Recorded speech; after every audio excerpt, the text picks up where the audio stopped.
Irritabilidad. Aparte de su función como mecanismo de defensa, la apatía de los prisioneros era también el resultado de otros factores. El hambre y la falta de sueño contribuían a ella, al igual que ocurre en la vida normal, así como la irritabilidad en general, que era otra de las características del estado mental de los prisioneros. La falta de sueño se debía en parte a la invasión de toda suerte de bichos molestos que, debido a la falta de higiene y atención sanitaria, infectaban los barracones tan terriblemente superpoblados. El hecho de que no tomáramos ni una pizca de nicotina o cafeína contribuía igualmente a nuestro estado de apatía e irritabilidad.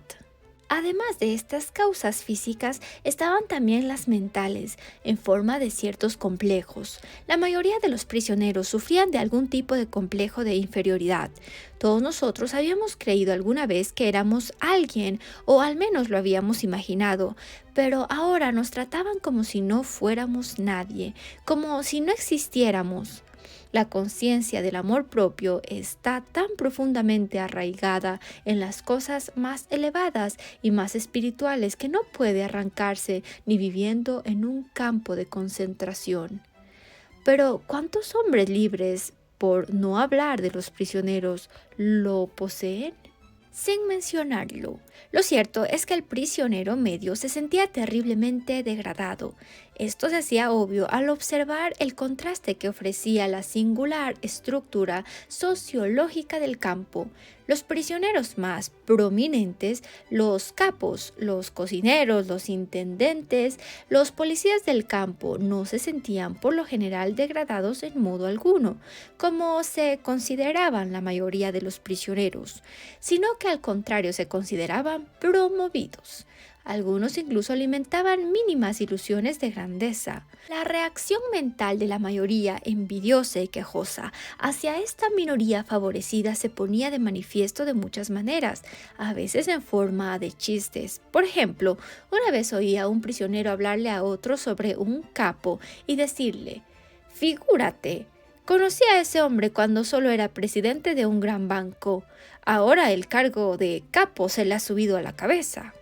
Siempre que la mayoría degradada y la minoría promovida entraban en conflicto, y eran muchas las oportunidades de que tal sucediera, empezando por el reparto de la comida, los resultados eran explosivos, de suerte que la irritabilidad general, cuyas causas físicas se analizaron antes, se hacía más intensa cuando se le añadían estas tensiones mentales. Nada tiene de sorprendente que la tensión abocara en una lucha abierta. Dado que el prisionero observaba a diario escenas de golpes, su impulso hacia la violencia había aumentado. Yo sentía también que cerraba los puños y que la rabia me invadía cuando tenía hambre y cansancio. Y el cansancio era mi estado normal, ya que durante toda la noche teníamos que cebar la estufa que nos permitían tener en el barracón a causa de los enfermos de tifus. No obstante, algunas de las horas más idílicas que he pasado en mi vida ocurrieron en medio de la noche, cuando todos los demás deliraban o dormían, y yo podía extenderme frente a la estufa y asar unas cuantas patatas robadas en un fuego alimentado con el carbón que sustraíamos. Pero el día siguiente me sentía todavía más cansado, insensible e irritable. Mientras trabajé como médico en el pabellón de los enfermos de tifus, tuve que ocupar también el puesto de jefe del mismo, lo que quería decir que ante las autoridades del campo era responsable de su limpieza, si es que se puede utilizar el término limpieza para describir aquella condición. El pretexto de la inspección a la que con frecuencia nos sometían era más con ánimo de torturarnos que por motivos de higiene. Mayor cantidad de alimentos y unas cuantas medicinas nos hubieran ayudado más, pero la única preocupación de los inspectores consistía en ver si en el centro del pasillo había una brizna de paja o si las mantas sucias, hechas andrajos e infectadas de piojos, estaban bien plegadas y remetidas a los pies de los pacientes. El destino de los prisioneros no les preocupaba en absoluto.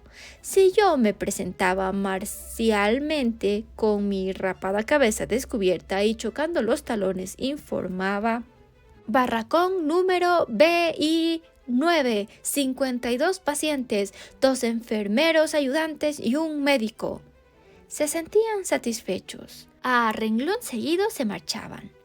Pero hasta que llegaban, solían anunciar su visita con muchas horas de antelación y muchas veces ni siquiera venían. Me veía obligado a mantener bien estiradas las mantas, a recoger todas las motas de paja que caían en las literas y a gritar a los pobres diablos que se revolvían en sus catres, amenazando con desbaratar mis esfuerzos para conseguir la limpieza y pulcritud requeridas. La apatía crecía sobre todo entre los pacientes febriles, de suerte que no reaccionaban a nada si no se les gritaba.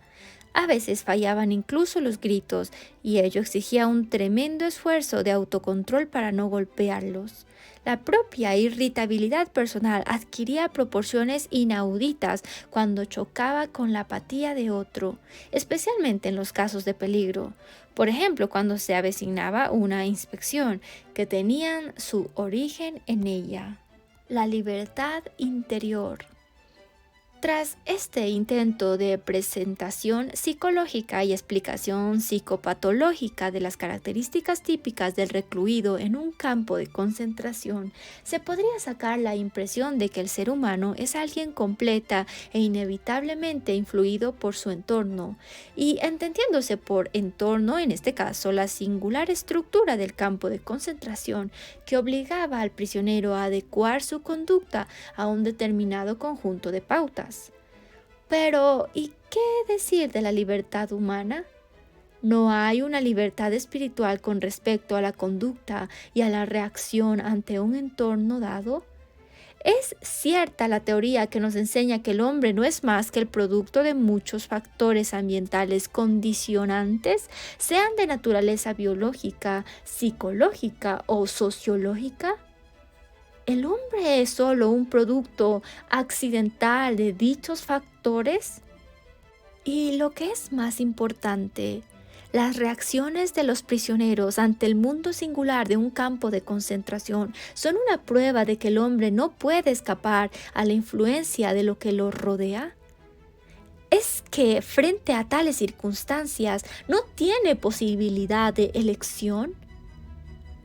Podemos contestar a todas estas preguntas en base a la experiencia y también con arreglo a los principios. Las experiencias de la vida en un campo demuestran que el hombre tiene capacidad de elección. Los ejemplos son abundantes, algunos heroicos, los cuales prueban que puede vencerse la apatía, eliminarse la irritabilidad. El hombre puede conservar un vestigio de la libertad espiritual, de independencia mental, incluso en las terribles circunstancias de tensión psíquica y física. Los que estuvimos en campos de concentración recordamos a los hombres que iban de barracón en barracón consolando a los demás, dándoles el último trozo de pan que les quedaba. Puede que fueran pocos en número, pero ofrecían pruebas suficientes de que al hombre se le puede arrebatar todo, salvo una cosa, la última de las libertades humanas, la elección de la actitud personal ante un conjunto de circunstancias para decidir su propio camino. Y allí siempre había ocasiones para elegir. A diario, a todas horas se ofrecía la oportunidad de tomar una decisión que determinaba si uno se sometería o no a las fuerzas que amenazaban con arrebatarle su yo más íntimo, la libertad interna, que determinaban si uno iba o no iba a ser el juguete de las circunstancias, renunciando a la libertad y a la dignidad para dejarse moldear hasta convertirse en un recluso típico. Visto desde este ángulo, las reacciones mentales de los internados en un campo de concentración deben parecernos la simple expresión de determinadas condiciones físicas y sociológicas. Aun cuando condiciones tales como la falta de sueño, la alimentación insuficiente y las diversas tensiones mentales pueden llevar a creer que los reclusos se veían obligados a reaccionar de cierto modo, En un análisis último se hace patente que el tipo de persona en que se convertía un prisionero era el resultado de una decisión íntima y no únicamente producto de la influencia del campo. Fundamentalmente, pues, cualquier hombre podía, incluso bajo tales circunstancias, decidir lo que sería de él, mental y espiritualmente, pues aún en un campo de concentración puede conservar su dignidad humana. Dostoyevsky dijo en una ocasión: «Solo temo una cosa, no ser digno de mis sufrimientos». Y estas palabras retornaban una y otra vez en mi mente cuando conocí a aquellos mártires cuya conducta en el campo, cuyo sufrimiento y muerte testimoniaban el hecho de que la libertad íntima nunca se pierde. Puede decidirse que fueron dignos de sus sufrimientos y la forma en que los soportaron fue un logro interior genuino. Es esta la libertad espiritual que no se nos puede arrebatar, lo que hace que la vida tenga sentido y propósito. Una vida activa sirve a la intencionalidad de dar al hombre una oportunidad para comprender sus méritos en la labor creativa, mientras que una vida pasiva de simple goce le ofrece la oportunidad de obtener la plenitud experimentando la belleza, el arte o la naturaleza. Pero también es positiva la vida, que está casi vacía tanto de creación como de gozo y que admite una sola posibilidad de conducta, a saber, la actitud del hombre hacia su existencia, una existencia restringida por fuerzas que le son ajenas. A este hombre le están prohibidas tanto la vida creativa como la existencia de goce. Pero no solo son significativas la creatividad y el goce. Todos los aspectos de la vida son igualmente significativos. De modo que el sufrimiento tiene que serlo también. El sufrimiento es un aspecto de la vida que no puede erradicarse, como no pueden apartarse el destino o la muerte. Sin todos ellos, la vida no es completa. La máxima preocupación de los prisioneros se resumía en una pregunta: ¿sobreviviremos al campo de concentración?